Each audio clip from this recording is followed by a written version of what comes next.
kujtohen gjithmonë veç ngjarjet e këqijat, hidhura, dhunë sistematike të vazhdueshme që nga arrestimi deri në ditën e lirimit ton. Momenti që u ballafaquam pas gati 3 dekadash në gjykat, nuk solli emocione të mira, kuptohet. Ka qenë e dhunshme, shumë e dhunshme. Ka pas presion psiqik të jashtëzakonshëm në mënyrë të pandërprerë, me gjitha të burgosurat. Nuk ishte e vetmja, janë disa tjera që përmendën prej gardianëve dhe në këtë akuzë. Për të vu drejtësia në vend, duhet janë gjitha, sepse kanë qenë bashkëfajtore në dhunën sistematike, presionin shumë të madh psiqik e fizik, deri në livanosje që tha dhe prokurori i rastit.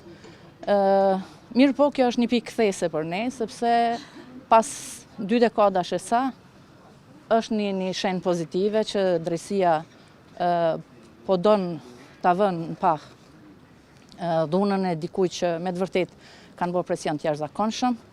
Ai është quajtur burg, po mund të krahasohet lirisht me kampet e nazizmit, se çfarë kanë bërë me të burgosin shqiptar pa dallim gjinie. Ka fy në komsi shqiptari, ka fy në formën nga më të ndryshmet, ka shtime bë punë që as mashkujt s'u i bojnë, duhet me i bëj femrat.